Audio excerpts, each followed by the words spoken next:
మీ కార్యములు జరుగునుగాక.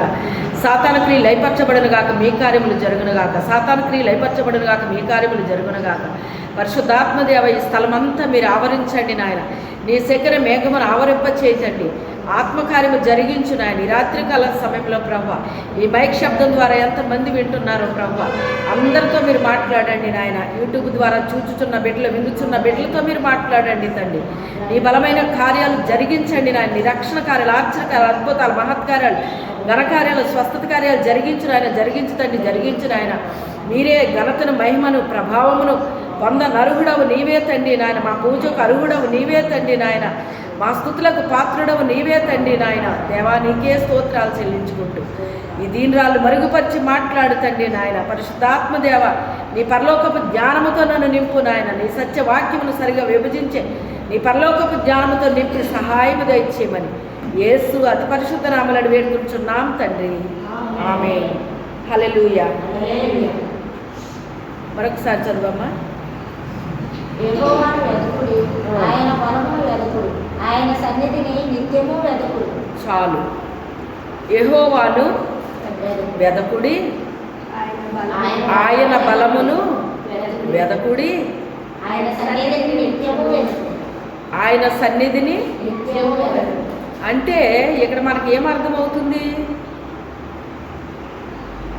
ఎప్పుడు వెతకాలి అని మనకి డౌట్ వస్తుందని, అంతే కదా. ఎప్పుడు వెతకాలి మరి? సహజంగా మనం ఎప్పుడు వెతుకుతూ ఉంటాం. మనందరికీ తెలుసు మనకు అవసరాలు రావాలి, అక్కర్లు రావాలి,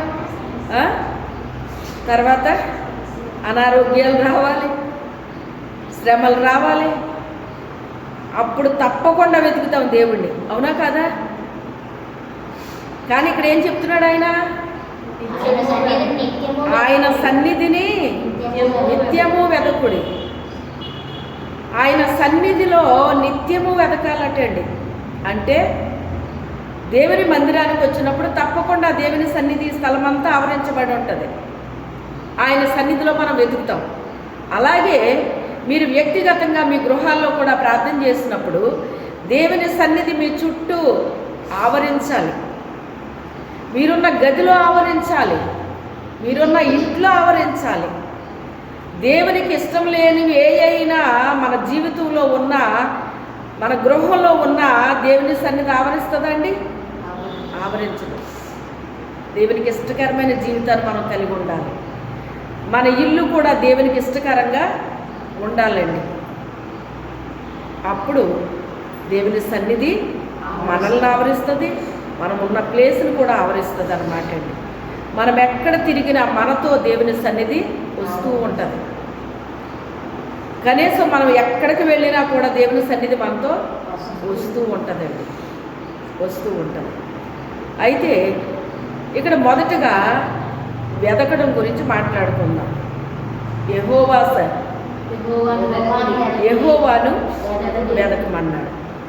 మొదటి మాట యెహోవాను వెతకాలటండి. ఎందుకు యెహోవాను వెతకమన్నాడు? చాలామందికి తెలియక దేవుణ్ణి వెతకకుండా మనకు అవసరమైన వాటిని వెతుకుతూ ఉంటారండి.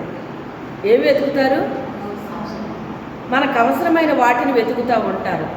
అది కాదు మనం చేయాల్సింది. ఏం చెయ్యాలి? మొదట దేవుణ్ణి వెతకాలండి. యెహోవాని వెతకాలంట. ఆయన దేవుడండి. ఆయన భూమి ఆకాశాలు సృష్టించిన దేవుడు. ఆయన సమస్త సృష్టిని సృష్టించిన దేవుడు. ఆయన ఆ దేవుణ్ణి వెతకాలంటండి, వెతకాలంట. ఆయన ఏంటి అసలు? ఆయన ఎలాంటి దేవుడు? ఆయన ప్రభావం ఏంటి? ఆయన మహిమేంటి? ఆయన ఎక్కడ ఉంటాడు? ఎలా ఉంటాడు? ఏం చేస్తే ఆయన మనము కనుగొనగలుగుతాము? ఇవన్నీ కూడా యెహోవాని ఏం చేయాలంట? మనము వెతకాలంట. నిత్యము వెతకాలంటండి. ఎప్పుడు వెతకాలి?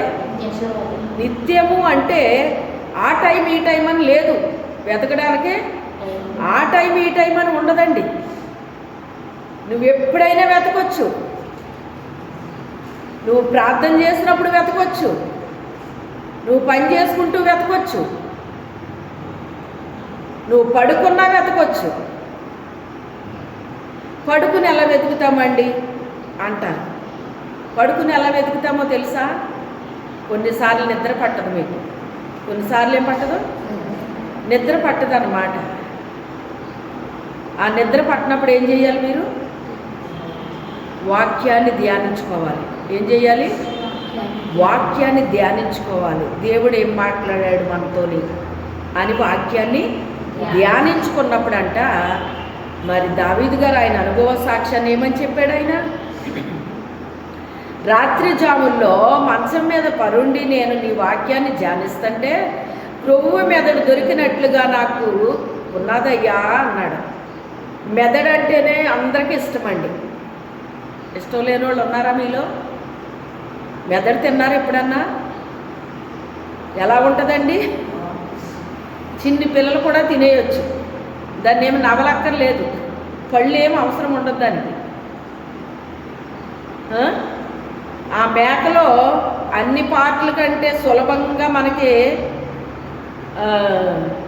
ఏంటది తినగలిగేది ఏంటది? అదేనమాట. అదంటే చాలా టేస్ట్ ఉంటుంది అనమాట అండి, చాలా టేస్ట్ ఉంటుంది. అంత పెద్ద మేకకి ఎంత మెదడే ఉంటుంది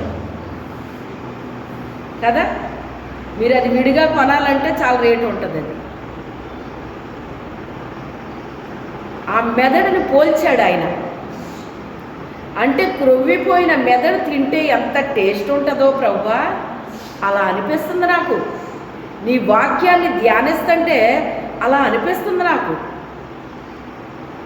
కొన్నిసార్లు మరి నేను వాక్యాన్ని ధ్యానిస్తాను కదా, చాలా అసలు ఎంత ఆయన ఇంకా మెదడని చెప్పాడు కానీ నేనైతే దేనికి కూడా పోల్చలేకపోతున్నాను. అంత బాగుంటుంది అనమాట. ఒక స్వీట్ అని చెప్పడానికే నేను చెప్పలేను, ఇంకోటని చెప్పడానికి అసలు దేన్ని నేను పోల్చలేను అనమాట. అంత బాగుంటుందండి, అంత టేస్ట్ ఉంటుంది అనమాట వాక్యం. మరి మీకు ఎప్పుడన్నా ఆ టేస్ట్ తెలిసిందో లేదో నాకు తెలియదు కానీ నిజమేనండి, వాక్యం టేస్ట్గానే ఉంటుంది అన్న వాళ్ళ హల్లెలూయా చెప్పండి. రుచిగా అనిపిస్తుందా మీకు? దేవుని స్తోత్రం. ఇప్పుడు చాలా హ్యాపీగా ఉంది నాకు. మీకు రుచిగా ఉందంటే నాకు హ్యాపీగా ఉంది. అంటే మీకు అర్థమైతేనే కదా రుచిగా ఉంటుంది, లేకపోతే రుచిగా ఉండదు అది.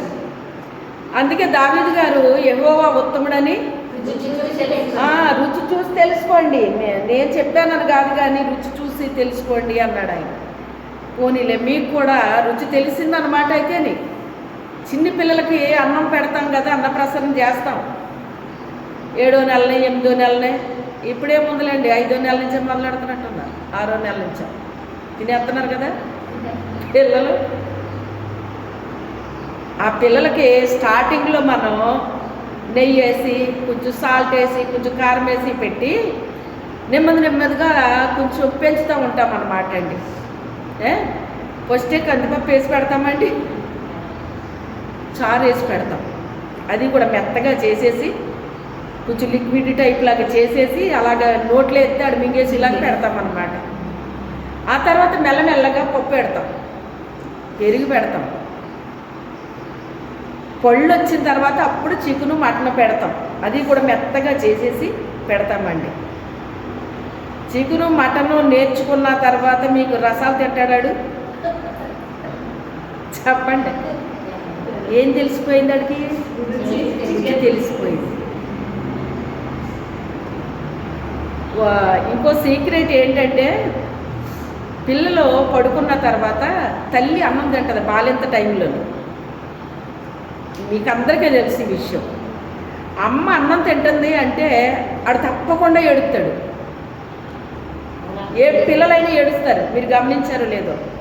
ఎందుకంటేనంట ఈ తల్లి తినే ఆ కూరలు అంటే మంచి వాసన వస్తాయంట. ఆ వాసన ఆడికి నిద్రలో ఉన్న ఆ స్మెల్ కంట మా అమ్మ నన్ను కాదని ఏదో తినేస్తుందని ఏడుస్తాడంటే ఎందుకనే. ఇది ఒకళ్ళు చెప్తే అవునా ఇది నిజమా అని అనిపించింది నాకు. మరి పిల్లల సైకాలజీ తెలిసిన వాళ్ళకి తెలిసే తప్ప మరి మనకు తెలియదు అనుకోండి. అలాగే ఒక్కలే చెప్పారు ఈ మాట.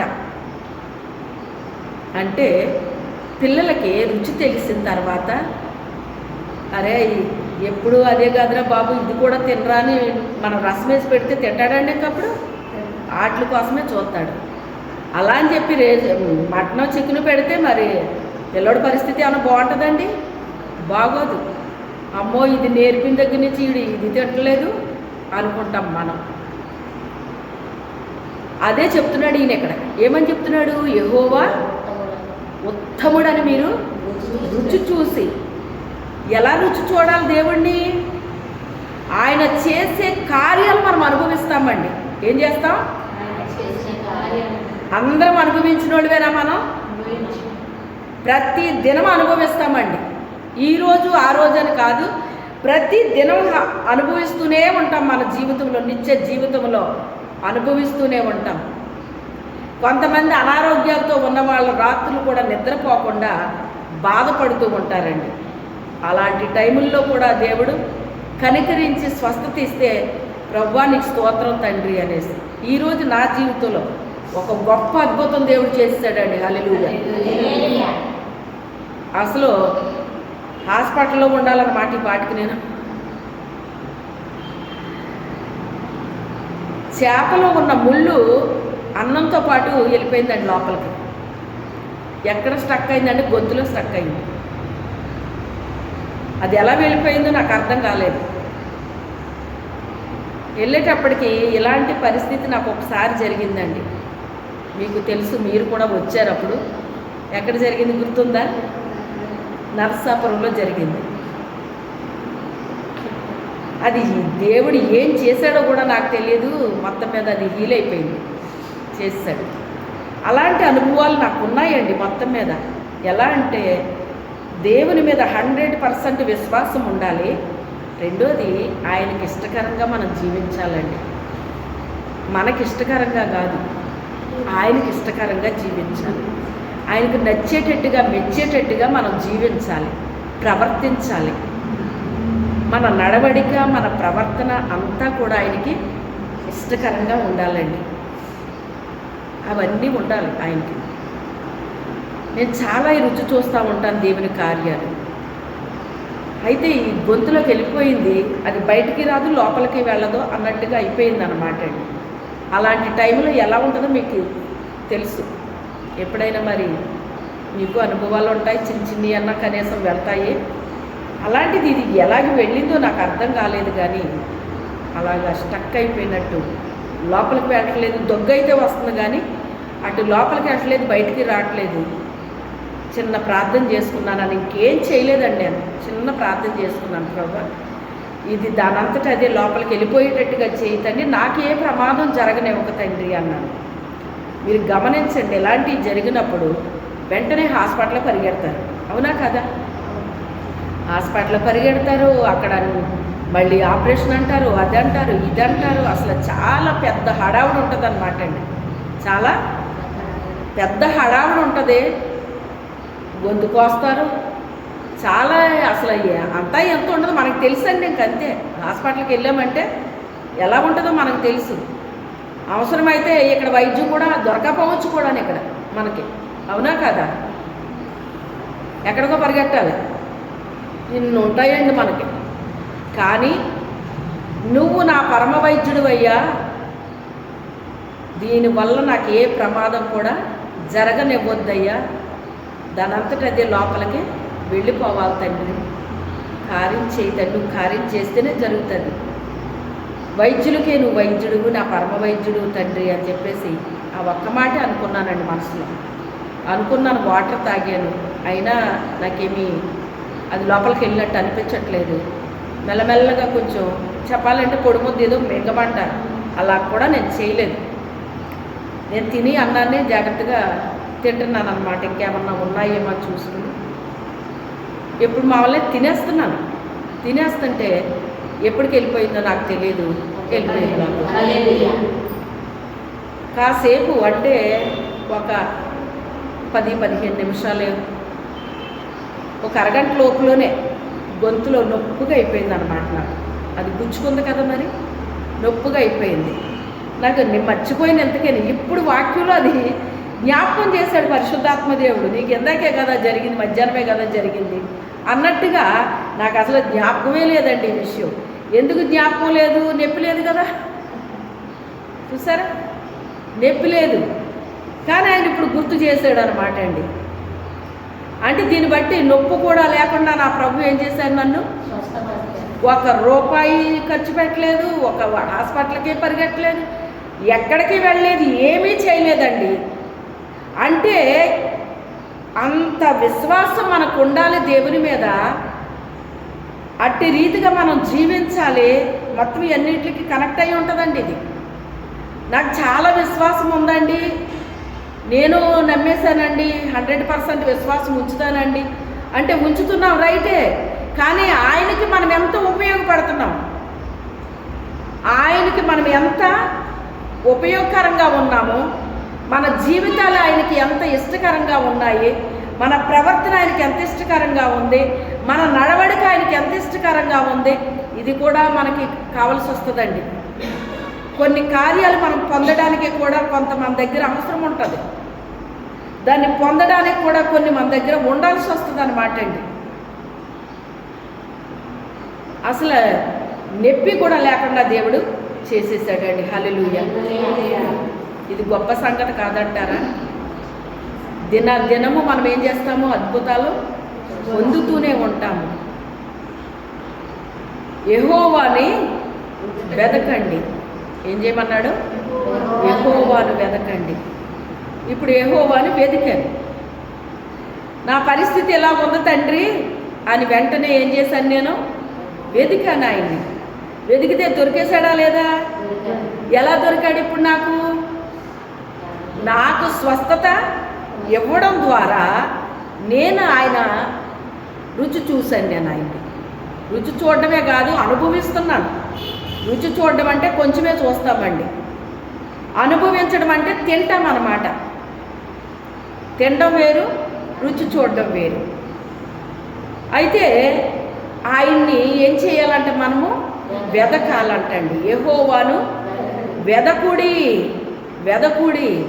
వెతికితే ఆయన దొరుకుతాడు మనకి, వెతికితే ఆయన మనకి దొరుకుతాడండి. వెదకాలి. ఎలా వెదకాలంట? పూర్ణ మనసుతోనూ, పూర్ణ బలముతోనూ, పూర్ణ శక్తితోనూ ఆయన్ని ఏం చేయాలి? వెదకాలంటండి. పూర్ణ మనసుతో వెదకాలంట. వెతికేటప్పుడు ఎలా వెతకాలంటండి? మనం ఏదో పారేసుకున్న దాన్ని మనం అటు ఇటు చూద్దాం, వెతికితే అది కనబడుతుందండి మనకి. మరి ఎలా వెతకాలి? చాలా జాగ్రత్తగా దాని మీద దృష్టి పెట్టి వెతికితే అప్పుడు అది దొరుకుతుంది మనకి. దొరికితే దొరకవచ్చు, దొరకకపోతే దొరకపోవచ్చు, చెప్పలేము. కానీ ఆయన్ని మనము వెతికితే దొరకాలంటే ఇది చెయ్యి అని చెప్పేశాడు. ఇప్పుడు అక్కడ మనకి క్లారిటీ ఇచ్చాడు. అక్కడ ఈ మాట ఇర్మియా గారు రాస్తున్నాడు అన్నమాట అండి. మీరు ఆయన్ని వెతకాలి అనుకుంటే పూర్ణ మనసుతో వెతకండి, పూర్ణ బలముతో వెతకండి, పూర్ణ శక్తితో వెతకండి. అంత పూర్ణము అంటే సంపూర్ణంగా, అరాకొరాగా కాదు, సంపూర్ణమైన మనస్సుతో మనం వెతకాలన్నమాట అండి. పూర్ణ బలము అంటే మనకి ఎంత బలం ఉందో ఆ బలాన్ని ఉపయోగించాలండి ఆయన్ని వెతకడానికి. వెతుకుతున్నాం, ఆయన కనబట్టలేదు, ఆయన దొరకట్లేదు, వదిలేయాలా? వదలకూడదు. ఏం చేయాలి? వెతికాము, దొరకలేదు, అక్కడితో మనం ఆగకూడదు. ఇంకా ఏం చేయాలి? దొరికే వరకు మనం వదలకూడదు. ఒక స్త్రీ నాణ్యాన్ని పోగొట్టుకుందండి, దొరకలేదని వదిలేసిందా? దీపం వెలిగించింది, చీపురు పట్టుకుంది, ఇల్లంతా ఊడ్చింది, దొరకలేదు, అయినా మళ్ళీ ఊడ్చింది, దొరకలేదు, అయినా మళ్ళీ ఊడ్చింది, చివరికి నాణ్యం దొరికిందా లేదా? అంటే ఒక్కసారి ప్రయత్నం చేస్తే దొరకలేదని ఏం చేయకూడదట, మనం వదిలేయకూడదు, విరమించుకోకూడదు, ప్రయత్నం విరమించుకోకూడదు. కొంతమందికి వేరే విషయాల్లో ఉన్న పట్టుదల దేవుల్లో ఉండదు. చూసారా? వేరే విషయాలు అనుకోండి, మనం ఏం చేస్తాం? చాలా పట్టుదల వహిస్తామండి. మనం అనుకున్నది జరిగేంత వరకు ఏం చేస్తాం? పట్టుదల కలిగి చేస్తామండి. అదే దేవుల్లో ఏముండదంట, మనకి పట్టుదల ఉండదటండి. బాబాయ్ ఎంతసేపటి నుంచి వెతకాలి అండి, ఎన్నిసార్లు అని వెతకాలి అండి, అసలు ఇంత ఇలాగ ఎప్పుడు నేను వెతకలేదు, అంతలా వెతుకుతున్నాను అయినా కనపడలేదు, ఇంక నేను ఎక్కడ వెతకను బాబాయ్, ఇంక నా వల్ల కాదు బాబు, నా వల్ల కాదు అంటారండి. భూ సంబంధించిన వాటిలో నీకు విసుగొచ్చినా పర్వాలేదేమో, కానీ ఎక్కడ రాకూడదు? దేవుళ్ళు అస్సలు రాకూడదు, అస్సలు రాకూడదు. దేవుల్లో వచ్చింది అంటే నీకు ఆయన కనపడ్డాక, ఆయన దొరికిదాకా నువ్వు వెతకాల్సిందే. పూర్ణ మనసుతో వెతకడం అంటే ఏంటి?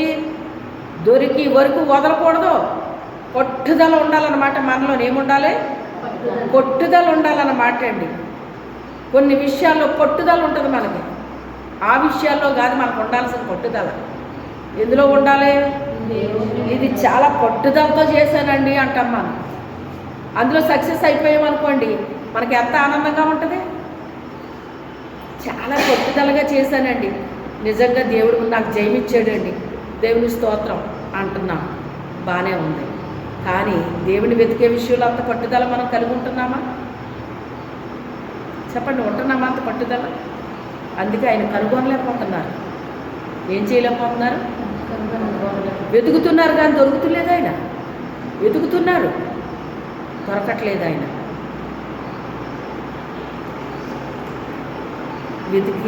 దొరికి వరకు వెతకాలి ఆయన మనం. ఆ తర్వాత పూర్ణ మనసుతో, పూర్ణ బలముతో, పూర్ణ శక్తితో వెతకండి, అప్పుడు ఆయన మీరు కనుగొనెదరు అంటాడనమాట అండి.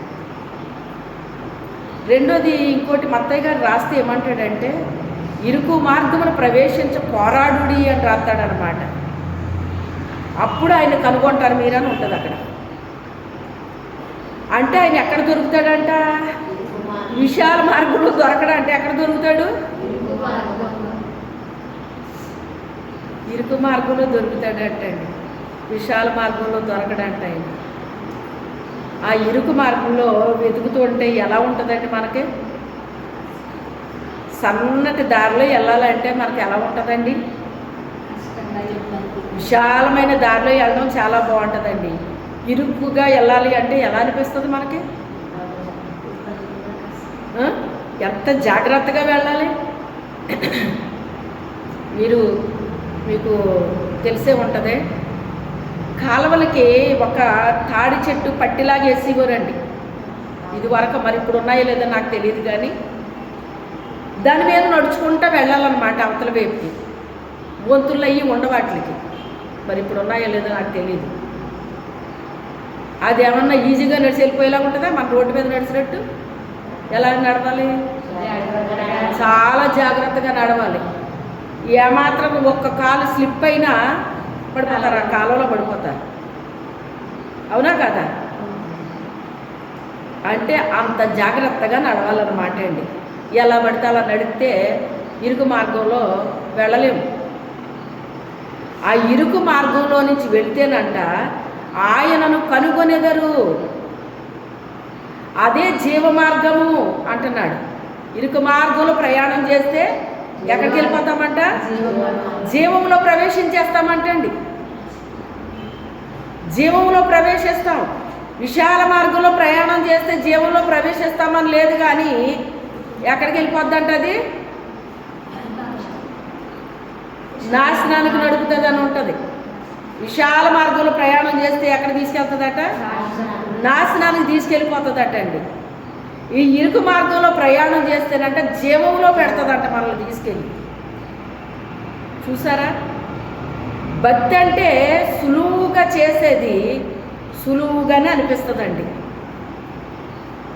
లేదు, నేను దైవికంగానే జీవించాలి, దేవునికి ఇష్టకరంగానే నేను జీవించాలి, దేవునికి నచ్చే భక్తే నేను చెయ్యాలి, ఆయన మెచ్చే భక్తే నేను చెయ్యాలి, దేవునికి ఏది ఇష్టమో అదే నాకు ఇష్టం అవ్వాలి అని మనం ఎప్పుడైతే గురుగా పెట్టుకున్నామో విశాల మార్గంలోకి వెళ్ళడానికి ఇష్టపడం, ఇరుకు మార్గంలో వెళ్ళడానికే ఇష్టపడతామండి.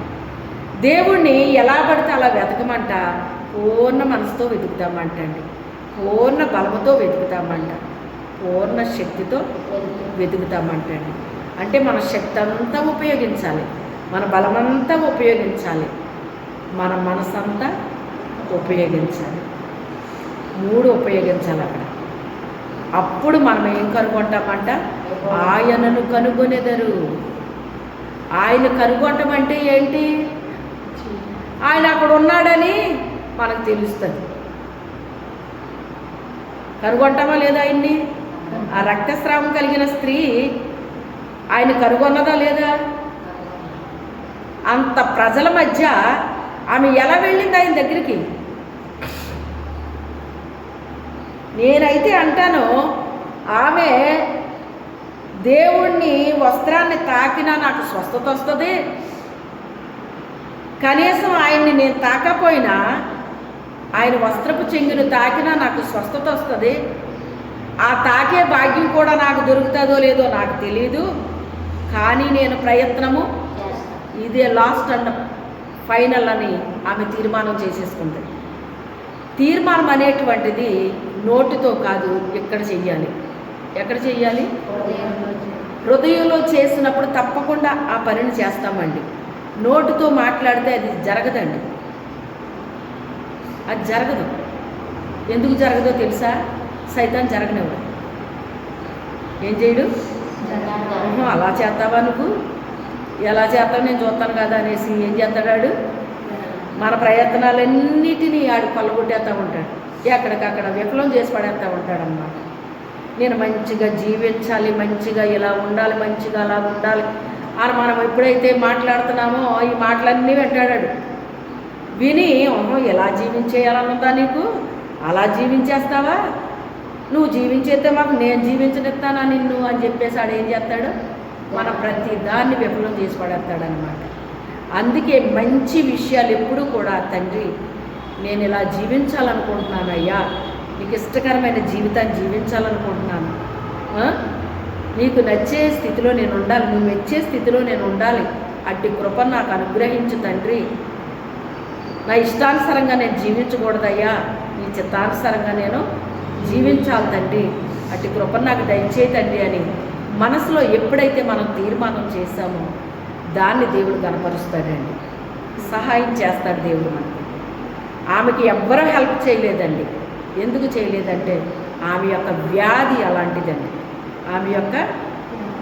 ఆమె దగ్గరికి ఎవరు వెళ్ళలేరు, దుర్వాసన. 12 సంవత్సరాల నుంచి ఆమె అలా ఉంది అంటే ఎంత దుర్వాసన వస్తుందండి ఆ మనిషి దగ్గర. నేను అనుకుంటున్నాను ఆమె దగ్గర ఏం మాత్రం ఓపిక లేదేమో అనుకుంటున్నాను నేను. మన స్త్రీలకు తెలుసు, కొంచెం ఓవర్ బ్లీడింగ్ అయితేనే మన పరిస్థితి ఎలా ఉంటుందో మనకు తెలుసు. 2008లోనో 2009లోనో ఈ ఓవర్ బ్లీడింగ్ అనేటువంటిది నాకు అవ్వడం ప్రారంభించింది. చాలా విపరీతం అన్నమాట, కదలడానికి లేదు, మెదలడానికి లేదండి. అలాగ 5 సంవత్సరాలు అనుభవించాను. అందరూ అన్నారు గర్భసంచి తీసేయాలి అన్నారు, ఆపరేషన్ చేసుకోండి గర్భసంచి తీసేస్తారు అనేసి. అయితే ఇద్దరు అన్నారు, మీకు గర్భసంచి ఎందుకు తీస్తారమ్మా, దేవుడే మీకు స్వస్థత ఇస్తాడు అన్నారు. ఇద్దరు అన్నారండి. మిగిలిన వాళ్ళందరూ కూడా గర్భసంచి తీయించేసుకోండి, ఇది పోదండి, ఇది ఇంతేనండి అని చెప్పేసి. అయితే అది నాకు తర్వాత తెలిసింది ఏంటి అంటే చేతబడి ద్వారా కూడా అలాంటివి చేస్తారటండి. ఇక్కడ మనిషిని చంపేయాలని అలాంటివి కూడా చేస్తారట ఇక్కడ. సేమ్ అలాంటిది అనుభవించిన ఒక వ్యక్తి నాకు సాక్ష్యం చెప్తే నాకు తెలిసింది అవునా అనేసి. మా పక్కనే కొంచెం 2 ఇళ్ళు అవతల ఉంటారనమాట. ఆవిడ అప్పిచ్చిందంట, వాళ్ళ దగ్గర వాళ్ళకి అప్పిచ్చిందంటండి. చిన్నాన్న కొడుకో మరి ఎవరో గోపాలు అప్పిస్తేని కొన్ని నెలలో ఎంత అయిపోయింది గోపాలు, సంవత్సరాలు నా డబ్బులు నాకు ఇయ్యని అడిగిందంట. అడిగితే పెట్టేసాడంటండి. చూసుకోండి, పెట్టేస్తే ఆమె ఇంకా పాస్కి వెళ్ళిపోయినట్టు వెళ్ళిపోతుంది అని చెప్పేసి ఆమె ఇంకా బాత్రూంలోనే కూర్చునేదంటండి. ఇంకా మంచం దగ్గరికి వచ్చి ఆ బాత్రూంలోకి తిరగలేక, బెడ్రూమ్లోకి తిరగలేక ఆ బాత్రూంలో కూర్చుండిపోయేదటండి. అలాగా 3 నెలలో 6 నెలలో ఆ రీతిగా జరిగిందంటండి ఆమెకి. అప్పుడు తర్వాత మరి వాళ్ళు నామకార్థ క్రైస్తవులు అనమాట. నామకార్థ క్రైస్తవులు అంటే ఇంక ఎలాగుంటారో మీకు తెలుసు కనుక అయ్యో చేయించుకున్నట్టుంది. అలాగే ఎలాగో మొత్తం మీద తగ్గిందటండి. అప్పుడు నేను దేవుడికి, తండ్రి, ₹1 మందు వేసుకోలేదు, హాస్పిటల్కి వెళ్ళలేదు, ₹1 మందు వేసుకోలేదు. నేను ఇది ఒక్కటే అడిగానండి. 12 సంవత్సరాల రక్తస్రావం కలిగిన స్త్రీని నువ్వు స్వస్థపరిచావు, నన్ను నువ్వు స్వస్థపరచగలవు. నేను మందులు అవి వేసుకొని నేనేం చేయను, నేను హాస్పిటల్కి వెళ్ళను, నువ్వు ఏం చేస్తావో చెయ్యి అని చెప్పేసి నేను దేవునికే ప్రార్థించాను. అలాగే ఉన్నానండి. డేట్ వచ్చింది అంటే కనుక అసలు కదలడానికి లేదు, మెదలడానికి లేదు అనమాట అండి. ఇంకా పాస్ కోసుకున్నట్టు అయిపోయింది. అలాంటిది 6వ సంవత్సరంలో దేవుడు నన్ను హీల్ చేశాడు, స్వస్థపరిచేశాడు. దాన్ని బట్టి ఆమె నన్ను ఆశ్చర్యపోయారండి. నాకు ఇలా తగ్గింది అంటే ఆశ్చర్యపోయారండి. బాబాయ్ మీరు ఎలా నడుపుతున్నారండి బాబు అంటున్నారు. కాళ్ళలో ఉన్న మూలుగంతా వెళ్ళిపోద్దటండి. అయితే నాకు తెలిసింది ఏంటి అంటే నా దేవుడే నాకు సహాయం చేశాడు. నా దేవుడే నాకు సహాయం చేశాడు. ఎలాగ నడిచారండి మీరు, ఎలా తిరిగారమ్మా, అసలు ఓపిక ఉండదు, మూలుగంతా వెళ్ళిపోద్ది అన్నారు. ఆమె కొన్ని నెలలు భరించేటప్పటికి ఆ పని అయిపోయింది. అలాంటిది ఇప్పుడు 12 సంవత్సరాలంటే స్త్రీలుగా మనము అవగాహన ఉంటుంది మనకి. డేట్ వచ్చినప్పుడే నీరసంగా ఉందా బాబు, నీరసంగా ఉందా, నాకు చిరాకు ఉంది అని మీరు పిల్లల మీద విసుక్కుంటారు. అంతవరకు ముద్దుగానే మాట్లాడతారు, ప్రేమగానే చూస్తారు. కానీ విసిగించకే బాబు నాకు చాలా చిరాకుగా ఉంది అని సహజమైనంత వరకు స్త్రీలు కొంతమంది కొన్ని పనులు ఆపేస్తారు. ఆ టైంలో చేయాల్సిన పనులు కూడా ఏం చేస్తారు, ఈ అయిపోయిన తర్వాత చూసుకుందాంలే అని చెప్పేసి చాలా పనులు వాయిదా వేసేసుకుంటారు. అలా ఉంటుంది. 12 సంవత్సరాలంటే ఆమెకి ఎముకలు మాత్రమే మిగిలినవి. చర్మాన్నే ఎముకల మీద చర్మం అంటించినట్టుగా అయిపోయి ఉండొచ్చు. ఆమెకు బలం లేదు, శక్తి లేదు, ఓపిక లేదు, ఏమీ లేవు ఇంకా ఆమెకి. కొన్ని వ్యాధులు ఎందుకు వస్తాయి అంటే దేవునికి మహిమకరంగా వస్తాయి. హల్లెలూయా. వాళ్ళకి రావాల్సిన వ్యాధులు కాదయ్యి. లాజరు చనిపోయే ముందు వ్యాధిగ్రస్తుడు అయినప్పుడు దేవుడు ఏమన్నాడు ఆయన్ని, ఈ వ్యాధి మరణము కొరకు రాలేదు కానీ దేవునికి మహిమకరంగా వచ్చింది అన్నాడు ఆయన. మరి లాజరు బయటికి రమ్మన్నప్పుడు ఆయన బయటకు వచ్చిన తర్వాత మామూలుగా తిరిగితే అంత క్రితం లాజరు ఎక్కడున్నాడో ఎవరికీ తెలియదు. తర్వాత దేవుని నామానికి అతని ద్వారా మహిమ వచ్చింది. అసలు చనిపోవడం ఏంటి, సమాధిలో పెట్టడం ఏంటి, మళ్ళీ తిరిగి రావడం ఏంటి అని చెప్పేసి గొప్ప సాక్ష్యం వచ్చిందండి. కొన్ని వ్యాధులైనా కొన్ని మరణాలైనా దేవుని మహిమ కొరకు వస్తాయండి. కొన్ని చనిపోవడం కోసం రావు, ఆయన మహిమ కొరకు వస్తాయన్నమాట. అలాగే కనీస వస్త్రపు చెంగు తాకితే చాలు నాకు స్వస్థత వస్తుందని విశ్వాసం తెలిపోయిందండి. అంత జనసమూహం ఆయన చుట్టూ ఉంటే ఎక్కడని తాగుతుంది మీరు చెప్పండి. ఆయన వస్త్రం ఏదో కూడా ఆ మనిషికి తెలియదు. నేను అనుకుంటున్నాను, నేను ఆలోచించాను ఆ వాక్యాన్ని చదివినప్పుడు, ధ్యానించినప్పుడు. ఎవరో చెప్పలేదు, నాకు తెలియదు కూడా. కానీ నేనే ఆ వాక్యం చదివేటప్పుడు పరిశుద్ధాత్మ దేవుడు నాకు ఇచ్చిన ఆలోచన బట్టి నేను ఆలోచన చేస్తే చాలా పాదాల కింద ఆమె నలిగిపోయి ఉండాలి అని అనిపించింది నాకు. జనసమూహం వెళ్ళేటప్పుడు ఎవరైనా చూసుకుని అడుగుతారేటండి, ఎన్ని పాదాలు కింద ఆమె నలిగిపోయి ఉంటుంది. అప్పటికే ఆమెకు ఓపిక లేదు.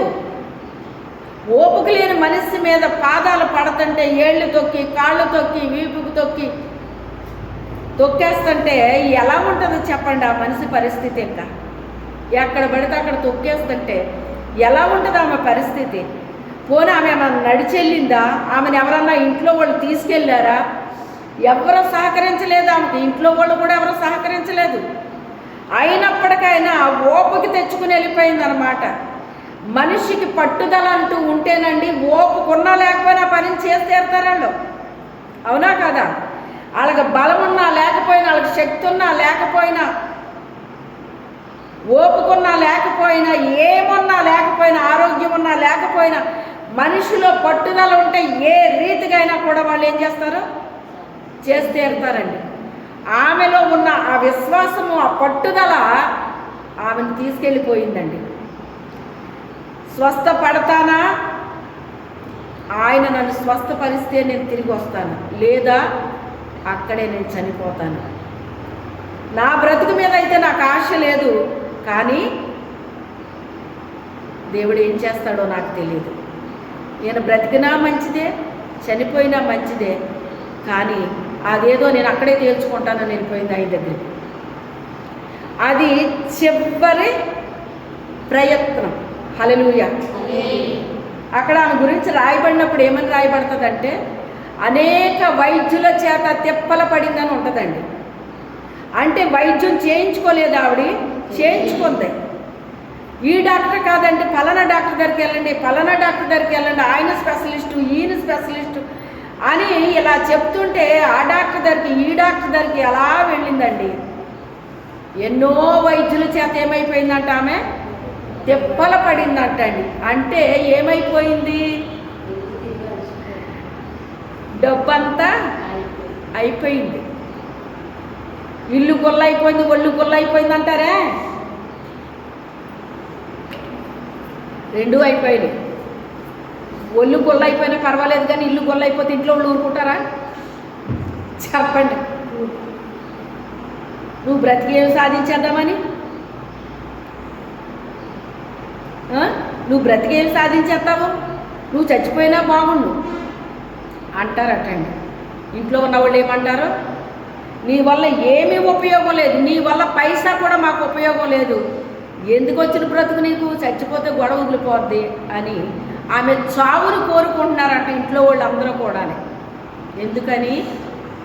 ఆమెను ప్రేమగా పలకరించే వాళ్ళు లేరు ఆ ఇంట్లో, ప్రేమగా పలకరించే వాళ్ళు లేరు, ఆమెని ఇష్టపడే వాళ్ళు ఎవ్వరూ లేరు. కానీ ఇదంతా కూడా ఎవరు చూస్తున్నారో? దేవుడు చూస్తున్నాడు. ఆమె కూడా దేవుడు కోరుకుంది. ఏం చేసింది? దేవుడు కోరుకుంది. నా దేవుడు అయితే తప్పకుండా నన్ను స్వస్థపరచగలిగిన తండ్రి అయినా అని ఆ తండ్రి దగ్గరికి వెళ్ళిపోయింది. వెళ్ళిపోయినప్పటికైనా అయ్యో ఆ డే కొట్టు వస్తుందమ్మా, ఆమెను తీసుకెళ్ళి ప్రభు దగ్గర ప్రార్థన చేద్దాము అనుకున్నారా? ఎవరైనా జాలి చూపించారా? కనికరం చూపించారా? అయినప్పటికైనా ఆమె ఎవరి మీద కూడా ఏమీ కోపపడలేదు, కానీ బాధపడలేదు, కానీ ఆమె ప్రయత్నం ఆమె చేసుకుని ఆయన దగ్గరికి వెళ్ళిపోయిందండి. ఆ వస్త్రపు చెంగు తాకింది, స్వస్థత వచ్చేసింది. ఇప్పుడు లేచి నిలబడి చక్కగా నడుచుకుంటూ వెళ్తుంది. అప్పుడు ప్రభు చూసి ఆయన ఏమంటున్నారు? నాలో నుంచి ప్రభావం బయలు వెళ్ళింది, నన్ను తాకింది ఎవరు? ఆమె తాకిందని ప్రభువుకు తెలియదా? తెలుసు, కానీ సాక్ష్యం ఇవ్వాలండి. మన జీవితంలో దేవుడు ఏదైనా చేసినప్పుడు ఏం చేయాలి? మనం దేవునికి మహిమకరంగా సాక్ష్యం చెప్పాలి. దేవునికి మహిమకరంగా సాక్ష్యం చెప్తే అండి, మన సాక్ష్యం ద్వారా అనేక మందికి విశ్వాసం పెరుగుతుంది. హల్లెలూయా. అందుకు సాక్ష్యం. దేవుని నామానికి మహిమ కలుగుతుంది, వేరే వాళ్ళకి విశ్వాసం పెరుగుతుంది. రెండు జరుగుతాయి అక్కడ. ఇప్పుడు దేవుని నామానికి మహిమ వచ్చింది. అక్కడ నడుస్తున్న శతాధిపతి ఉన్నాడు. అక్కడ ఆయన కుమార్తెకి చావ సిద్ధమై ఉన్నదని, నువ్వు వచ్చి చేతులు ఉంచయ్యా ఆమె బ్రతుకుతుంది అని వచ్చి ఆయన అడుగుతున్నాడు. అక్కడికి బయలుదేరాడు ఈయన. ఈమెకు జరిగినది ఆ సాక్ష్యం విని ఆయనకి విశ్వాసం పెరిగింది. హల్లెలూయా. సాక్ష్యం చెప్పించాడు. అందుకే మన జీవితాలు ఏదన్నా జరిగినప్పుడు ఏం చేస్తాం? మనం దేవునికి మహిమకరమైన సాక్ష్యాన్ని చెప్తామండి. దేవునికి మహిమకరమైన సాక్ష్యాన్ని చెప్తాం. సాక్ష్యం చెప్పింది. నాలో నుంచి ప్రభావం బయలు వెళ్ళింది. ఎవరు నన్ను తాకింది అంటే తన శిష్యులు అంటారు కదా, శిష్యులు చుట్టూ ఉండేవారు ఎప్పుడు. అదేంటి ప్రభు, మేమందరం నీ మీద పడుతున్నాం కదా, ఎంత జనసమూహం వచ్చి నీ మీద పడుతుంటే ఎవరు తాకారంటావేంటి ప్రభు అని. అలాగ కాదు, నన్నెవరో తాకారు, నాలో నుంచి ప్రభావము బయలు వెళ్ళింది. మీరు గమనించండి, ఎంతమంది ఉంటాము, మనకేదో అవసరం ఉంటుంది, వాళ్ళలోకి ప్రభావం వెళ్తుంది. హల్లెలూయా. మీలో ఎవరైనా, నేనైనా మీరైనా ఎవరైనా ఏదో దుఃఖంతోటో బాధతోటో వస్తాం. మనం పైకి బాగానే ఉంటాం. ఆ బాధతో దుఃఖంతో వచ్చినప్పుడు పరిశుద్ధాత్మ దేవుడు తన వాక్యం ద్వారా మనతో మాట్లాడతాడు. మాట్లాడినప్పుడు మనకేమనిపిస్తుంది? ప్రభా నాతోనే మాట్లాడావు తండ్రి ఈరోజు, నిజంగానే నేను చాలా దుఃఖంతో వచ్చాను ప్రభా, బాధతో వచ్చాను, ఆయన నాతో మాట్లాడావయ్యా అని చెప్పి, ఒకవేళ మీకు వ్యాధి ఉంటే అది స్వస్థత పొందేసుకుని మీరు తిరిగి వెళ్తారు. నా వరకు రావక్కర్లేదు మీరు ప్రార్థన చేయించుకోవడానికి. ఆయన సంచరిస్తూ ఉంటాడు ఇక్కడ. ఆయన మీకు ఎవరికి ఇది అవసరమో వాళ్ళని తాకుతాడు ఆయన. హల్లెలూయా. అప్పుడు మీకైనా స్వస్థత వస్తుంది, నాకైనా స్వస్థత వస్తుంది. నీకు చెప్పాను చాలాసార్లు, నేను చాలా నీరసంగా వస్తాను ఒక్కోసారి, కానీ నన్ను తాకేటప్పటికి నాకేమొస్తుంది? శక్తి వస్తుంది, బలం వస్తుంది. వచ్చేటప్పుడు నీరసంగా వస్తాను, వెళ్ళేటప్పటికి ఇంగిలాగా వెళ్తాను. చాలాసార్లు జరుగుతుంది ఇలా నాకు. అలాగా ప్రభావం వాళ్ళలోకి వెళ్తుందండి. ఎవరికి అవసరం ఉందో వాళ్ళలోకి వెళ్తుంది. అక్కడ ఉన్న అందరికీ ఆయన అవసరం లేదు, ఈమెకు అవసరం. ఆయన ఈమెకు అవసరం కనుక ఈమె పరిగెట్టుకుని వెళ్ళింది. ఎవరు తీసుకెళ్ళకపోయినా వెళ్ళింది అనమాట. ఆమె వెళ్ళి చెయ్యాలనుకున్న పని చేసింది, జరగాల్సిన కార్యం జరిగింది. సాక్ష్యం చెప్పడానికి భయపడిపోయింది, కానీ దేవుడు సాక్ష్యాన్ని చెప్పించాడు. చెప్పించిన తర్వాత ఆయన అన్న మాట ఏంటి? కుమారి, నీ విశ్వాసమే సమాధానము గలవదానివై వెళ్ళు అన్నాడు. ఒకటి, తన హృదయంలోకి సమాధానం వచ్చింది. రెండు, ఆమె కుటుంబంలో సమాధానం వచ్చింది. అర్థమైందా?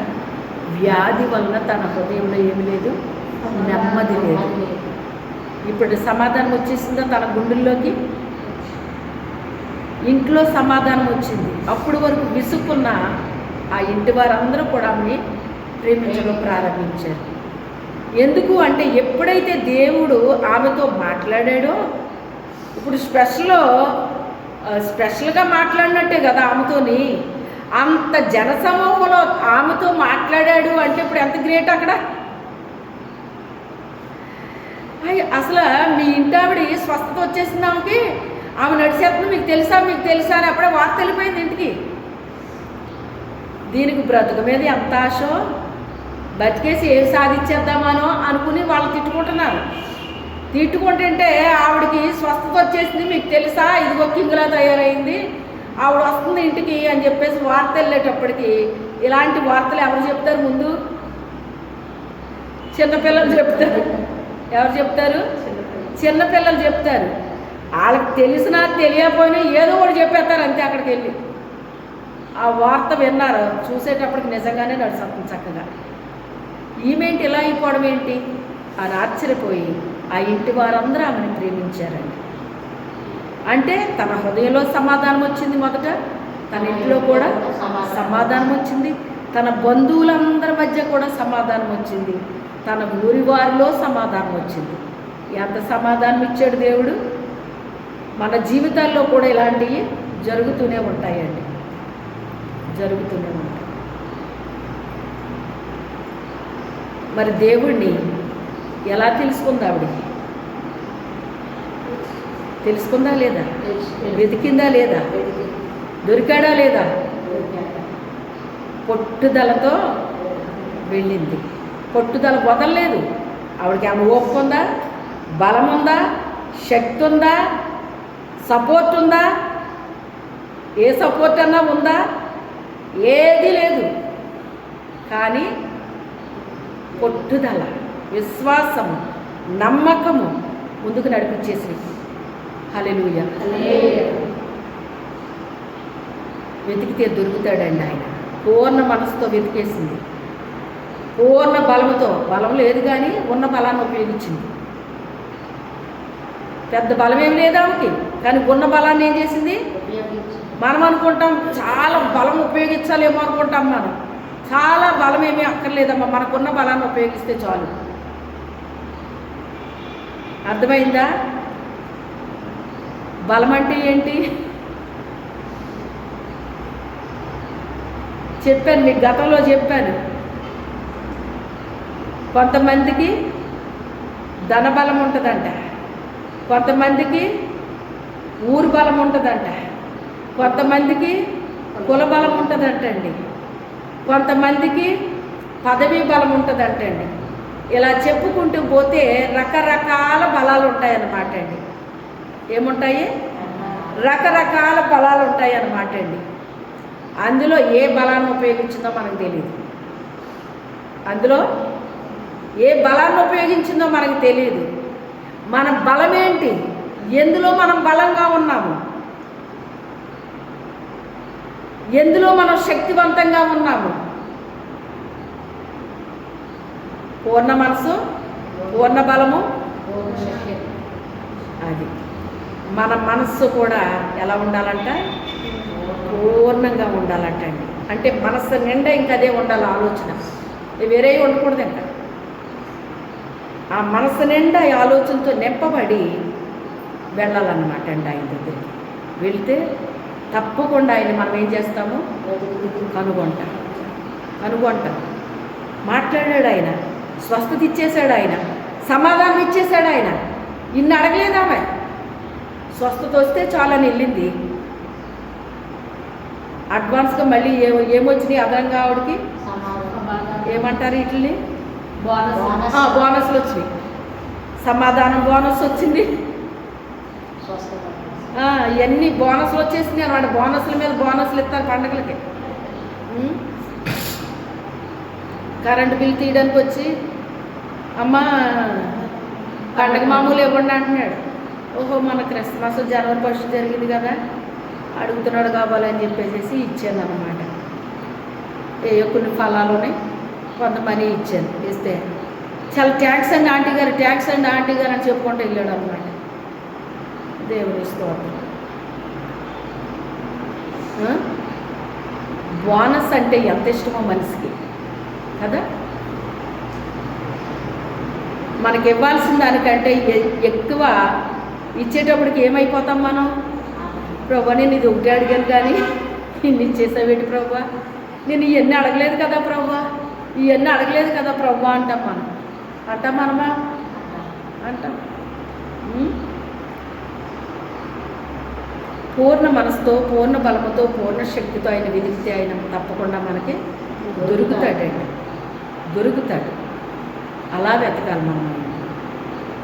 యెహోవాను వెదకుడి, తర్వాత ఆయన బలాన్ని వెతకండి అంటున్నాడు. ఆయన బలాన్ని వెతకాలటండి. బలమున్న వాళ్ళకి బలం అవసరం లేదు. ఎవరు వెతకాలి కదా? నాకు బోల్డ్ అంత బలం ఉంది, ఇంక నాకెందుకు బలము అంటారా? మరి ఎవరు వెతుక్కోవాలి దాన్ని? ప్రభా, బలహీనరాలనయ్యా, నన్ను బలపరుచు తండ్రి అని వెతకాలటండి. ఇంకొక మాట ఏం చెప్తాడంటే, దేవుని యొక్క కనుదృష్టి అంట లోకమంతటా సంచారం చేస్తుందంటే ఎవరి కొరకు? యథార్థవంతుల్ని బలపరచాలని ఆయన కనుదృష్టి అంట లోకమంతా సంచారం చేస్తుందంటండి. అంటే దాని అర్థం ఏంటి? వెతుకుతున్నాడంట. ఇక్కడ ఆమె వెతికింది కానీ ఇప్పుడు ఎవరు వెతుకుతున్నారంటండి? ఆయనే వెతుకుతున్నాడంటే. ఎవరి కోసం వెతుకుతున్నాడు? యథార్థమైన బిడ్డల కోసం వెతుకుతున్నాడంట. హల్లెలూయా. ఎప్పుడైతే మనం యథార్థంగా దేవునిలో జీవిస్తున్నామో, మన యథార్థతను దేవుడు చూస్తున్నాడో, ఇంకా యథార్థత వదలవా, యథార్థత వదిలేసి చావు అన్నది ఎవరో? అంత పరిస్థితి వచ్చినా దేవుడిని విడిచిపెట్టాడండి ఆయన.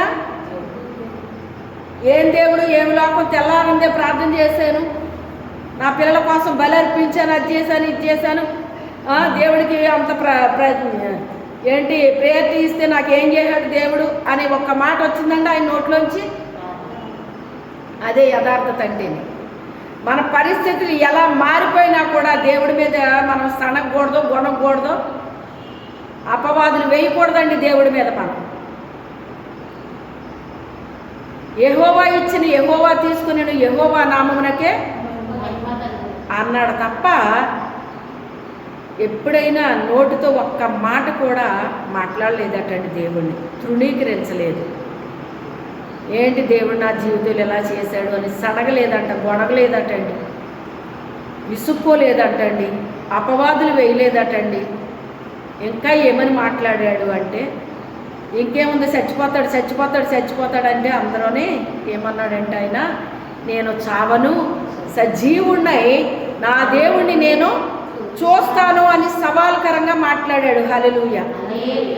పరిస్థితి చూస్తే ఏమీ అసలు అతను బ్రతికే అవకాశాలే కనబట్టలేదు. అక్కడ ఒళ్ళంతా కుళ్ళిపోయింది, పురుగులు పట్టేసింది, గోకోవటానికి కూడా గోర్లు లేవటండి, చిల్ల పెంకులతో గోగుతున్నాడంట. చిల్ల పెంకులు అంటే తెలుసా? కొండ పెంకులు. కొండ పెంకులతో గోగితే చర్మం ఊడిపోద్దా కుళ్ళిపోయిన చర్మం. అలాంటి స్థితిలో ఉండి కూడా దేవుణ్ణి ఒక్క మాట కూడా తోలనాడలేదటండి. అదండి యథార్థవంతుల లక్షణం. అది మన జీవితంలో ఎన్ని పరీక్షలు జరిగినప్పటికైనా దేవుణ్ణి ఏం చేయమంటండి, మనం తృణీకరించమంటండి.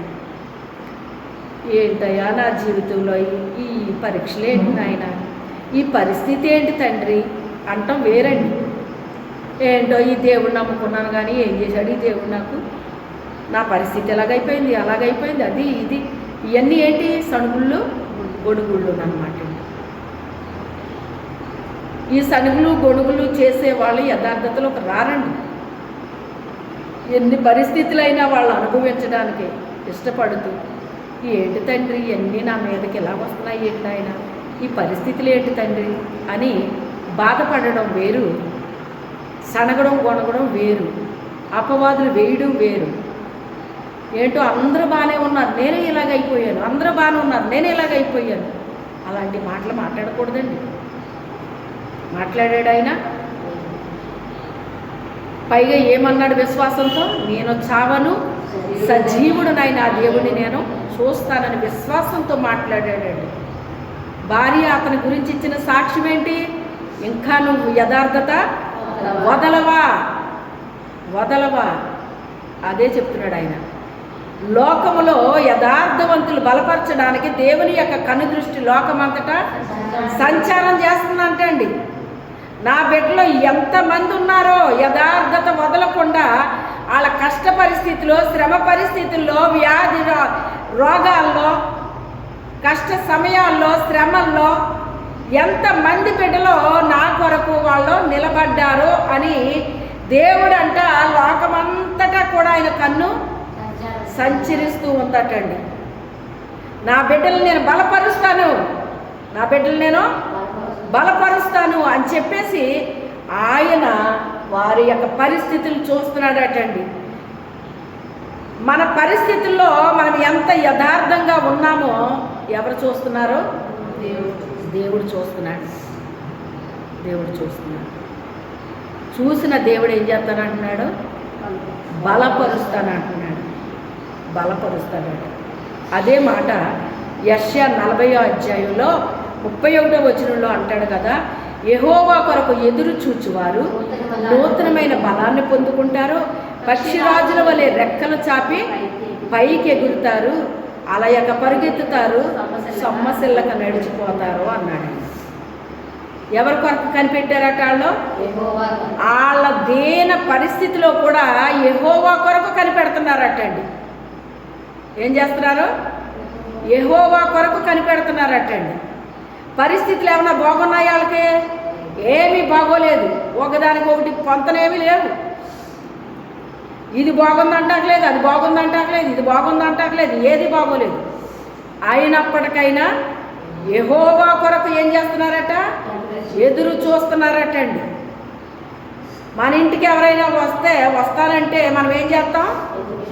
ఎదురు చూస్తూ ఉంటాం. గేట్స్ అప్పుడు అయ్యిందంటే ఎవరైనా వచ్చారేమో అని ఏం చేస్తాం? మనం ఎదురు చూస్తూ ఉంటామండి. అలాగే వారు కూడా ఏం చేస్తారట? ఎదురు చూస్తారట అండి. యెహోవా కొరకు ఎదురు చూస్తారట. దేవుడు ఎప్పుడు నన్ను దర్శిస్తాడా, దేవుడు ఎప్పుడు నాకు సహాయం చేస్తాడా అని యెహోవా కొరకు ఎదురు చూస్తూ ఉంటారట అండి. ఒకరోజు రానే వస్తాడట, తన బిడ్డలు ఏం చేస్తాడట? ఆయన బలపరుస్తాడట అండి. ఆయన బలపరిస్తే ఎలా ఉంటుందంట? ఎలా ఉంటుందండి? రెక్కల చాపి పక్షిరాజు ఎగిరినట్టుగా గగనంలో కంటే ఆకాశంలోకి ఎగిరిపోతారటండి. ఇక్కడ ఎగరంట. ఎక్కడ ఎగురుతారు అంటే ఎత్తైన ప్లేస్కి వెళ్ళిపోతారండి. ఎందుకు ఎగిరిపోతారట? ఆయన బలపరిస్తే అలా ఉంటుందండి. యోబుని బలపరిచాడు దేవుడు. ఏమైంది అతని పరిస్థితి? మొదటి కంటే అతని పరిస్థితి రెండింతల ఆశీర్వాదాలు పొందేసుకున్నాడండి. ఎంత అవమానాలు, ఎన్ని నిందలు, అపవాదులు అనుభవించాడో రెట్టింపు ఇచ్చేశాడు. హల్లెలూయా. ఎక్కడ తల దింపుకున్నాడో అక్కడే తల పైకెత్తేశాడు. హల్లెలూయా. అసలు ఈ దేశంలో ఇతను అంత ధనవంతుడు లేడు అని అనుకుంటే ఎలా అయిపోయిందంటే యోబు పరిస్థితి.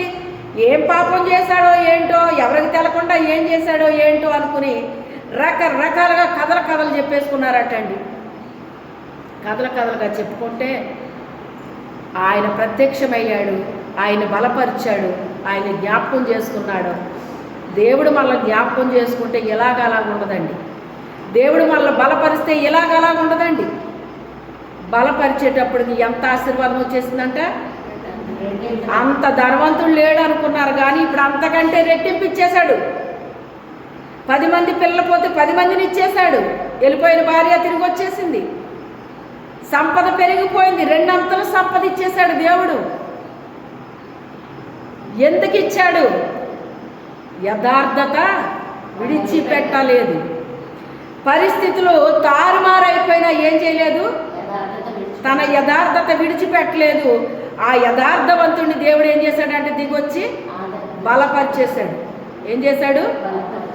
బలపరిచేస్తే రెండింతలుగా ఆయన ఆశీర్వాదం పొందాడు. అమ్మో ఏదో అయిపోయింది అనుకున్నాం కానీ యోబుకి మొదటే అంత ధనవంతుడు అనుకుంటే ఇప్పుడు అంతకంటే డబల్ అయిపోయాడు ఈయన. నిజంగా యోబు పాపం చేయలేదు. ఎవరు ఒప్పుకుంటారో? ఎవరైతే అపవాదులు వేశారో, ఎవరైతే ఆయన మీద చెడ్ల మాటలు మాట్లాడారో వాళ్ళందరూ కూడా తిరిగి ఏమంటున్నారు ఇప్పుడు ఆయన్ని? యోబు పాపం చేయలేదు. పాపం మనం అనవసరంగా అనుకున్నాం కానీ ఆయన ఏ పాపం చేయలేదు. ఆయన నీతిమంతుడు అని దేవుడే సాక్ష్యం చెప్పాడు ముందు. అతను నీతిమంతుడు, యథార్థవంతుడు, న్యాయవర్తనుడు, చెడుతనాన్ని అసహించుకున్నాడు, విసర్జించాడు. ఒక్క మాట కాదు ఆయన గురించి సాక్ష్యం చెప్తా దేవుడు. అంత సాక్ష్యం వస్తేనే శోధించి వదిలేస్తాడు సైతాను. పర్మిషన్ తీసుకుంటాడంట మాలాంటి వాళ్ళ మీద. ఈ వ్యక్తిని నేను ఏం చేస్తాను? నేను శోధిస్తాను, నాకు పర్మిషన్ కావాలని అడుగుతాడట. మరి నేను అనుకుంటున్నాను నా మీద అయితే సంవత్సరాలే తీసుకున్నట్టున్నాడు వీడు అనుకుంటున్నాను నేను. హల్లెలూయా. కానీ ఏది ఏమైతే నా దేవుడు నన్ను గెలిపించాడు. హల్లెలూయా. అన్నీ తుడిచిపెట్టుకుని పోయినాయి. ఏమైపోయినాయి? తుడిచిపెట్టుకుని పోయినాయి. ఎప్పటికీ ఏంటో దుష్టుడు పాపం అలాగా చిన్న బాంబులు వేస్తూ ఉంటాడు అనమాట. అవి తుస్మనిపోతున్నాయి. హల్లెలూయా. ఇంకా వేస్తాకు ప్రయత్నమే చేస్తున్నాడు. ఎందుకురా బాబు వేస్ట్, ఇంకా నువ్వు వేయకు, నువ్వు వేసినా ఏమీ ఉండవు, ఇంకా అయిపోయింది. ఏమైపోయింది? నీకు ఇచ్చే టైం అయిపోయింది. ఇక నువ్వు ఏ దేశంలో వర్కౌట్ అవ్వదో నా దేవుడు నాకు తోడొచ్చేసాడు. నా దేవుడు నా పక్షంగా నిలబడ్డాడు. ఇంక నీదేమీ వర్కౌట్ అవ్వదో అంటానన్నమాట. అయినా ఆడు మానేస్తాడండి? మాండ ఏదో ఒకటి ఎత్తనే ఉంటాడు. వేసుకో అంటానన్నమాట. అంతే కదా. నిండమ్మ నూనె సెలేస్తుందండి. ఒక దెబ్బ 2 దెబ్బలు తగిలితే చురుక్కుమంటుందండి. సిదగొట్టేస్తే ఇంకేం చురుక్కుమంటుంది మనకి? ఒళ్ళంతా సిదగొట్టేస్తే ఇంకేమన్నా నొప్పి బాధ ఉంటుందా? ఒక మాట 2 మాటలు అనిపించుకుంటే ఎవరికైనా బాధ కలుగుతుందండి. ఇక ఏకమైన మన మీద వర్షం కురిసినట్టు అంటే ఇంకేం దేనికి బాధపడాలి? మనం దేనికి బాధపడాలో కూడా తెలియదు మనకి. దేవుని అనుమతి లేకుండా మాత్రం జరగవయ్యి. ఆ అన్నిటికి అనుమతించాడు కనుకే ఏమొచ్చింది? ఇప్పుడు బలం వచ్చింది, ధైర్యం వచ్చింది, శక్తి వచ్చింది, అనుభవాలు పెరిగిపోయి తన అనుభవం చేత వ్యాపారం చేస్తుందంట. ఆమె ఎలా చేసింది? అనేకమైన అనుభవాలు వచ్చేసినాయి ఆమెకి. తన వ్యాపార లాభం సంపాదిస్తుందని చెప్తున్నాడు అక్కడ. అనుభవం చేత తెలుసుకుందంట. తెలుసుకుని ఏం చెప్తుంది? వ్యాపారం చేస్తుందంటండి. ఏ వ్యాపారం? మంచి వ్యాపారం, చెడు వ్యాపారం కాదు అది. 2 వ్యాపారాలు ఉంటాయి. ఒకటి చెడుది ఉంటుంది, రెండోది మంచిది ఉంటుంది. దేవుడు మనకి ఇచ్చింది మంచిదే ఇచ్చాడు. మంచి వ్యాపారమే చెయ్యాలి మనం. చెడ్డ వ్యాపారాలు చేయకూడదండి. దేవుడు మనకి ఇచ్చిన మంచి వ్యాపారం ఇచ్చాడు, మంచి తలాంతులు ఇచ్చాడు. ఆ తలాంతులు పెట్టి మనం ఏం చేయాలి? వ్యాపారం చేసి లాభాన్ని సంపాదించాలి. ఎవరికి? దేవునికి. ఆమె ఆయనకు లాభమే కానీ నష్టం తేదు, మేలే కానీ కీడు చెయ్యదు అని చెప్పబడింది. అలాగా దేవునికి మేలే కానీ కీడు చేయదంట, లాభమే కానీ నష్టం తీసుకురాదట. ఎందుకని? చాలా అనుభవాలు వచ్చినాయి ఆమెకి. ఏమొచ్చినాయి? చాలా అనుభవాలు వచ్చేసినాయి. అనుభవాన్ని బట్టి ఇప్పుడు వ్యాపారం ఎలా చేయాలో అర్థమైపోయిందండి. అవన్నీ నేర్పడానికే ఇవన్నీ అనుమతిస్తాడు దేవుడు. హల్లెలూయా. ఈ అనుభవాలన్నీ ఎందుకు? ఆ వ్యాపారంలో లాభము సంపాదించడం ఏంటో వస్తుంది అన్నమాట అండి. అనుభవాలు లేని వాళ్ళకి తెలుస్తుందండి? తెలీదు. అనుభవాలు ఉండాలి. ఆ అనుభవాల కొరకే దేవుడు ఏం చేస్తాడంటే కొన్ని శ్రమలకి, కొన్ని కష్టాలకి, కొన్ని అవమానాలకి, కొన్ని నిందలకి, ఎగతాళిలకి అప్పగిస్తాడు దేవుడు. దేవుని అనుమతి లేకుండా దేవుని బిడ్డలకు రావండి అవి. ఆయన అనుమతితో వస్తాయండి అవి. అయితే ఇక్కడ అతనికి అన్ని పేర్లు పెట్టాడు దేవుడు. మరి సాతాను నాకు ఒక్కసారి అవకాశం ఇచ్చి చూడన్నది ఇచ్చాడు. ఇస్తే ఎలా చేసేసిందండి? మరి ఎంత పేరు వచ్చిందో అంత పేరు పోయింది కదా. చెప్పండి, ఎంత పేరు వచ్చింది ఆ దేశంలో? పేరంతా ఏమైపోయింది? కాలు రాసేసారంటారే, అలాగైపోయింది అన్నమాట. నేలమట్టం అయిపోయినట్టు చేసేసింది సాతాను. కానీ దేవుడు ఏం చేశాడు? తిరిగి లేపేశాడు. ఆయన బలపరిస్తే వాళ్ళు ఏమైపోతారట? ఆ బలాన్ని పొందుకొని, ఆ శక్తిని పొందుకొని గగనానికి ఎగురుతారటండి. ఎలాగ ఎగురుతారట? రెక్కలు చాపుకొని బలం తెచ్చుకున్నారు. ఇప్పుడు ఏం బలం అంటే అది ఒక నూతనమైన బలాన్ని ఇచ్చేసాడట వాళ్ళకి. ఒక క్రొత్త బలము. ఎప్పటి వరకు ఆ బలం లేదు వాళ్ళకి. ఇప్పుడు ఒక నూతనమైన బలముతో, ఒక నూతనమైన శక్తితో వారిని ఏం చేశాడట? ఆయన నింపేశాడు, అభిషేకించేశాడు. అభిషేకించేటప్పటికి, నింపేటప్పటికి కింద ఎగిరిన వాళ్ళు కాస్త ఎక్కడ పోయారంట? ఒక్కసారి రివ్వుమని ఆకాశంలోకి ఎగిరిపోయారటండి. రెక్కల చాపి ఏం చేస్తుందంట? ఎగురుతుందంటండి. నడుస్తున్నారంట కానీ సొమ్మసిల్లట్లేదట. పరిగెత్తుతున్నారంట కానీ అలసిపోవట్లేదటండి. పరిగెత్తిన వాళ్ళు ఏమైపోవాలి? అలసిపోవాలి. అలసట వస్తుందా మనిషికి? అలసట రావట్లేదు. నడిచిన వాళ్ళు ఏమైపోతారంట? కానీ సొమ్మసిల్లుతున్నారా? లేదు. ఎందుకు? బలం ఇచ్చాడు. ఇప్పుడు దేవుడు ఏమిచ్చాడు? బలం ఇచ్చాడు. ఓ దైవజనుడు ఎవరో రాశారు, నా బలమంతా నీవేనయ్యా. పాడండి, రేపు ఆదివారం నాడు పాడండి.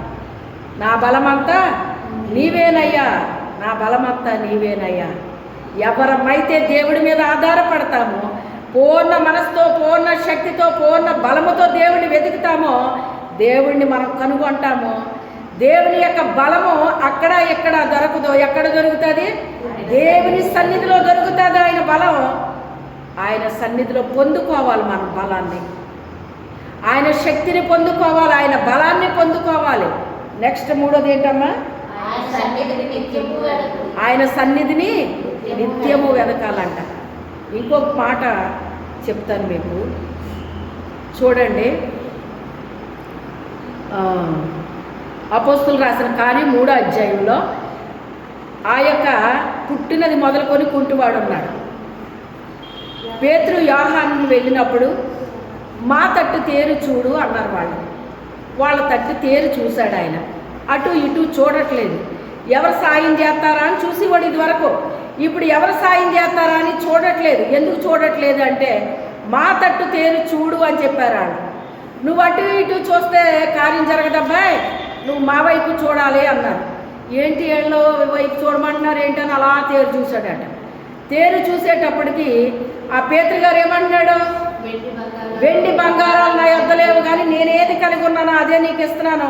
నజరేయుడైన యేసుక్రీస్తు నామములో లేచి నిలబడు అని తన కుడి చెయ్యి ఇచ్చినప్పుడు ఆ చెయ్యి పట్టుకుని దిగ్గున లేచి నిలబడి ఏం చేశాడట? అతని చీల మండలు బలము పొందెను అని ఉంది అక్కడ. కాళ్ళలో బలం ఉంది అప్పటి వరకుని. నిలబడదామని ఉంది అతనికి, నడుద్దామని ఉంది అతనికి, దేవుని మందిరానికి వెళ్దామని ఉంది అతనికి, దేవుడిని ఆరాధించాలని ఉంది అతనికి. కానీ ఏమీ చేయలేకపోతున్నాడు. గల కారణం ఏంటి? బలము లేదు. బలము లేదు. జీవం ఉంది మనిషికి, జీవం ఉందండి, కానీ ఏమి లేదు, లేవడానికి బలం లేదు. లేస్తే నిలబడతాడు. లేవడానికి బలం లేకపోతే నిలబడడానికి బలం ఏముంటుంది? ఇంకా లేవడం నిలబడడం కూడా జరిగిపోయింది. ఎప్పుడైతే ఈయన చెయ్యి అందించాడో లేచాడు, దిగ్గున లేచాడటండి, నిలబడ్డాడట.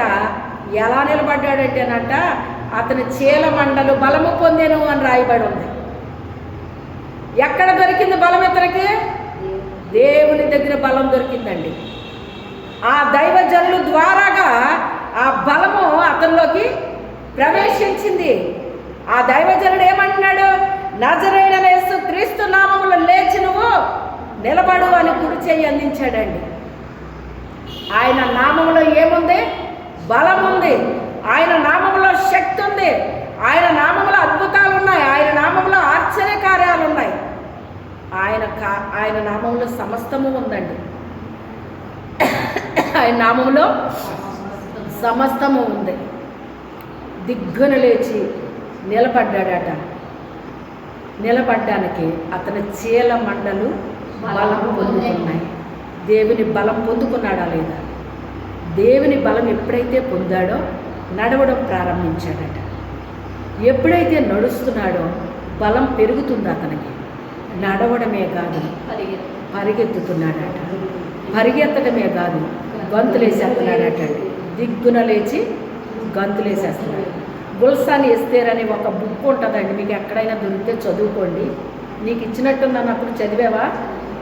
ఆవిడ అలాగే పక్షవాతంతో చిన్నప్పుడే పోలియోలో కాళ్ళు చేతులు అవి లాగేస్తే ఆ అమ్మాయిని దేవుడు డైరెక్ట్గా దర్శించి రక్షించాడండి. మంచం మీద నుంచి లేవలేని బిడ్డ ప్రభు వచ్చి లేపేశారు. ఆమె ప్రభు శిష్యులు వచ్చారటండి ఆమె దగ్గరికి. మొన్నే చూశాను నేను ఆమె ఫోటో. ఇప్పటి వరకు నేను ఎప్పుడు చూడలేదు, కానీ గుల్సాన్ ఎస్తేరని వచ్చిందనమాట సెల్లోకి. ప్రభు అని స్తోత్రం తండ్రి, ఈ బిడ్డను చూసే కృపనిచ్చావు. ఈవిడ బుక్ చదివాను కానీ ఈవిడ ఎలాగుంటుందో చూడలేదు నేను అని చెప్పేసి చాలా సంతోషం అనిపించింది అన్నమాట. అలాగే దేవుడు ఆవిడ్ని స్వస్థపరిస్తే ఆయన సాక్షిగా జీవించేస్తుంది అనమాట అండి. కోట్లాస్తి ఆవిడికి. నువ్వు యేసు ప్రభు కాదు, మన దేవుడు రక్షించాడని చెప్పు అనేసి వారి దేవుడు రక్షించినట్టుగా చెప్పమన్నారు ఆవిడ. చెప్పలేదంటే నీకు ఒక్క పైసా కూడా ఇవ్వనన్నారు ఆవిడ. నాకు ఏది వద్దు, ఏ దేవుడు నన్ను రక్షించాడో, ఏ దేవుడు నాకు స్వస్థత ఇచ్చాడో ఆయనే నాకు కావాలి. ఎప్పటి వరకు మంచానికి పరిమితి అయిపోయి ఉన్నాను నేను. అలాంటి నన్ను నా దేవుడు ఏం చేశాడు, లేవనెత్తాడు. ఒకసారి వాళ్ళ అక్కగారు అబ్బాయి పెళ్ళికి పిలిచారట ఆవిడ్ని. నువ్వు రాకపోతే నేను పెళ్లి చేసుకోను పిన్ని అని వచ్చి మరీ పిలిస్తే వెళ్తే అక్కడికి వెళ్ళిన తర్వాత చాలా ఎగతాళి చేశారట. ఏమనో తెలుసా, నెక్స్ట్ రోజు మీటింగ్కి అందుకోవాలంట ఆవిడ వేరే ఊరు. అంటే ఆ నైటు ఆవిడ ప్రయాణం చేసి ఫ్లైట్ ఎక్కితే మరుసటి రోజుకి ఆవిడ వాక్యం చెప్పడానికి అందుకుంటారు అక్కడ. అందరూ కార్లు వేసుకొచ్చారటండి వాళ్ళు. వాళ్ళ అక్కతో చెప్తే, అక్క ఇలాగ నేను వెళ్ళాలి అంటే, వెళ్ళిపోతావా, ఉండు ఉండు అన్నారంట. ఇంక ఉండను, నేను మీటింగ్కి వెళ్ళాలి, రేపు మధ్యాహ్నం నేను వాక్యం చెప్పాలి అక్కడ అని చెప్పేసి అంటే, అలాగా అయ్యో మా కారు ఇద్దును కానీ, మా కారు మీద వెళ్దువు కానీ, ఆ యేసు ప్రభువుని నమ్ముకున్నాను, మా కారు అపవిత్రం అయిపోద్ది అన్నదంట ఆవిడ. చూసారా, అంటే ఆవిడ ఎందుకు పిలిచినట్టు వాళ్ళు ఎగతాళి చేయడానికి పిలిచారు. పిలిచేటప్పటికి అలా అన్నారంట. సరే అక్క అని అక్కడ ఉన్న చుట్టాలు కూడా, నిజమే మా కారులో కూడా తీసుకెళ్దాం కానీ ఆ యేసు ప్రభువుని నమ్ముకుంది కదా, మా కారు అపవిత్రం అయిపోద్ది, బాబా మా కారు మీద కూడా మేము తీసుకెళ్ళాం, మా కారు మీద మేము తీసుకెళ్ళాం అని చెప్పేసి అందరూ కూడా ఏకగ్రీవంగా అని పక్క నవ్వేశారట. అందరూ నవ్వేసిన తర్వాత ఆవిడ సరే అనేసి, ప్రవ్వా నేను బయలుదేరుతున్నాను, మరి నీ మీటింగ్లో వాక్యం చెప్పాలి కదా, నువ్వేం చేస్తావో నాకు తెలియదు తండ్రి, నువ్వు నన్ను ఎలా తీసుకెళ్తావో నాకు తెలియదు, నా రక్త సంబంధులు అయితే ఈ రీతిగా నన్ను ఎగతాళి చేశారు కానీ నువ్వు నాకు సహాయం చేయగలిగిన తండ్రివయ్యా, నాకేం పంపిస్తావో నాకు తెలియదు అయ్యా, నేను బయలుదేరుతున్నాను ప్రవ్వా అని నడుచుకుంటూ రోడ్డు మీదకి వచ్చేసారట. రాత్రి టైం అండి, ఆడపిల్ల, ఒంటరి ఆడపిల్ల అర్ధరాత్రి టైంలో ఒంటరిగా బయటకు వచ్చిందంటే ఎలా ఉంటుందో మీరు ఆలోచించండి, ఎంత భయం అనిపిస్తుందో. కానీ వచ్చేసిందంటారు. వచ్చేటప్పటికి ఒక బలమైన వ్యక్తి ఆటో మీద వచ్చి ఆటో ఆపి ఎక్కమన్నట్టు ఇలా బరువు ఊపాడట. అప్పుడు నేను ఇలా రైల్వే స్టేషన్కి వెళ్ళాలి అంటే ఏం మాట్లాడలేదంట ఆయన. మాట్లాడకపోతే ఇదంతా ఏదో వేసుకున్నాడట, బురకా లాంటిదో ఏదో వేసుకున్నాడట. అప్పుడు మనిషి అయితే దృఢంగా ఉన్నట్టయితే కనిపిస్తున్నాడంట, తెలుస్తుంది. ఎక్కి కూర్చుందంట, ఎక్కడికి వెళ్ళాలని చెప్పిందో అక్కడ తీసుకెళ్ళాడట, అక్కడ దింపేశాడట. దింపేసి ఈవిడి సామాన్లు ఉంటాయి కదా, బ్యాగ్ అవి అని అవి తీసుకెళ్ళి ఈవిడ సీటు దగ్గర పెట్టేసి వెనక్కి తిరిగేశాడంట ఆయన. అప్పుడు ఈవిడ అనుకుంటుంది కూలీ అనుకుని, కూలీ ఎంత ఎంత అని అడుగుతుందన్నమాట ఆవిడ. ఆయన ఏం మాట్లాడట్లేదంట. అదేంటి వెళ్ళిపోతున్నావేంటి అనేటడికి అది దిగేసి కిందకు వచ్చేసాడట. వచ్చేసిన తర్వాత ఆయన చేతి మీద ఇది ఉంది కదండి వస్త్రం, ఆ వస్త్రాన్ని ఇలా తీసాడటండి. ఇలా తీసేసరికి పేతురు అని రాయబడిందంట. హల్లెలూయా. ఎవరిని పంపాడు దేవుడు? తన శిష్యుడిని పంపాడు. భూలోక మనుషులు మనల్ని రకరకాలుగా అవమానపరిచినా దేవుడు అవమానపరచడం. ఎందుకో తెలుసా? ఆయన నిమిత్తం ఆవిడ పనిచేస్తుంది. ఎవరి నిమిత్తం? తన సొంత పని మీదగా తిరుగుతుంటా, దేవుని పని మీద తిరుగుతుంది కనుక వాళ్ళందరూ ఎగతాళి చేశారు. కానీ దేవుడు ఏం చేశాడు? తన శిష్యుడే పంపించాడు. ఆ వస్త్రాన్ని ఇలా తీసాడు, పేతురు అని రాయబడి దగ మెరిసిపోతుందంట ఆ పేరు. అంతే, ఇంకా వెనక్కి తిరిగాడట, మనిషి కనిపించలేదంటండి. కాబట్టి కళ్ళ నిండా నీళ్లు తిరిగి, ప్రవ్వా నా వాళ్ళైతే నన్ను ఇలాగ ఎగతాళి చేసి అవమానపరిచారు, కానీ పేతురు గారినే నా కోసం పంపించావా ప్రవ్వా, నేను ఎప్పటిదాన్ని అయ్యా అని చెప్పేసి. నా జీవితంలో కూడా చాలా నేను అనుభవిస్తానండి అలాంటివి. ఆ మనుషులు మళ్ళీ కనపడరు, నాకు హెల్ప్ చేసిన వాళ్ళు మళ్ళీ కనపడరు. నాకు అనిపిస్తుంది దేవుడు తన దూతను పంపించాడు అనిపిస్తుందండి నాకు. దేవుడు విడిచిపెట్టాడండి. మనుషులు మనల్ని ఎగతాళి చెయ్యొచ్చు, అపవాదులు వేయొచ్చు, అన్నీ చెయ్యొచ్చు, కానీ ఆయన పేరట ఎప్పుడైతే మనం ఉన్నామో, ఆయన పేరట పనిచేస్తున్నామో, దేవుడు మాత్రం విడిచిపెట్టే దేవుడు కాదు. ఆయన విడిచిపెట్టే దేవుడు. మరి పంపించాడా లేదా? చక్కగా ఫ్లైట్కి వెళ్ళిపోయింది, ఆ ట్రైన్ ఎక్కింది, ట్రైన్ తర్వాత ఫ్లైట్ ఎక్కిందంట, మరుసటి రోజు మీటింగ్కి వెళ్ళిపోయిందంట, ప్రభు పేరట నిలబడింది. ఎంత చక్కగా తీసుకెళ్ళాడు ఆయన. దేవుని కార్యాలు ఆశ్చర్యాలండి. దేవుని కార్యాలు ఆశ్చర్యాలు. ఆ కారులో ఆమె ఎక్కుంటే వాళ్ళకి ఎంత కార్యం జరిగినో. కానీ యేసన్న గారు కూడా ఖాళీగా ఉన్న రిక్షా ఎక్కి కూర్చుంటే, దిగు దిగు ఇంకా బోణి అవ్వలేదు, ఎక్కేసి కూర్చున్నాం అనేసి పాపడిపోయాడంట ఆ రిక్షాతో.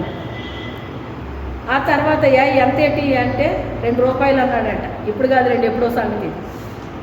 అప్పుడు సర్లే 2 రూపాయలు ఇచ్చేస్తానులే అన్నాడంట. అంటే అయినా వద్దు, బేరాలు రావు, దిగే అన్నాడంట. ఎప్పుడో పెట్టుకున్న రిక్షా రోజు వచ్చేసిందంట. హల్లెలూయా. దేవుని యొక్క సేవకులు అంటే అందరూ ఒకలాగే ఉంటారనుకుంటారండి చాలామంది. అందరూ ఒకటి ఎందుకు అవుతారండి? ఆయన ఏర్పాట్లో ఎన్నికలో ఉన్న బిడ్డలు వేరుగా ఉంటారండి. అందరూ ఒకలాగా ఉండరు. ఈయన ఎప్పుడు వస్తాడా అని ఆ రిక్షా వాళ్ళు అందరిని అడుగుతున్నాడంట, పలానా ఆయన కనపడ్డా, పలానా ఆయన కనపడ్డా అని. ఎప్పుడుకో వచ్చాడట ఆయన. అప్పుడు రా బాబు మీకోసం ఎదురు చూస్తున్నాను, రా అని.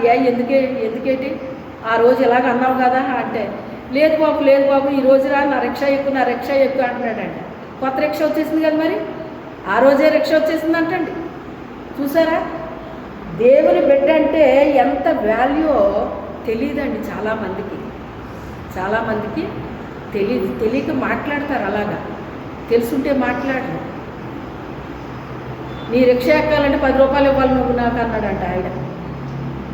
ఇచ్చేస్తాను బాబు, మీకు 10 రూపాయలు ఇచ్చేస్తాను, 2 బాబు ముందు నా రిక్షాలో కూర్చోండి అంటే, ఏంటి ఎంత ఎలా చెప్తున్నావేంటి, నీ రిక్షా ఎందుకు ఎక్కమంటున్నావు అసలు నన్ను అంటే, ఆ రోజు మీరు రిక్షా ఎక్కిన రోజున ఎప్పుడో పెట్టుకున్నాను బాబు నేను రిక్షా కోసం, అది ఆ రోజే శాంక్షన్ అయిపోవటం, రిక్షా వచ్చేంతం కూడా అయిపోయింది నాకు, మీ కోసం ఆ రోజు నుంచి నేను ఎదురు చూస్తున్నానని చెప్పేసి వాళ్ళ ఇంటికి తీసుకెళ్ళి ఆయనకు భోజనం పెట్టి ఆయనకు శుభార్త చెప్పి ఈయన వాళ్ళు రక్షించబడ్డారట. కుటుంబం అంతా రక్షింపబడి మందిరానికి వెళ్ళడం మొదలు పెట్టారటండి.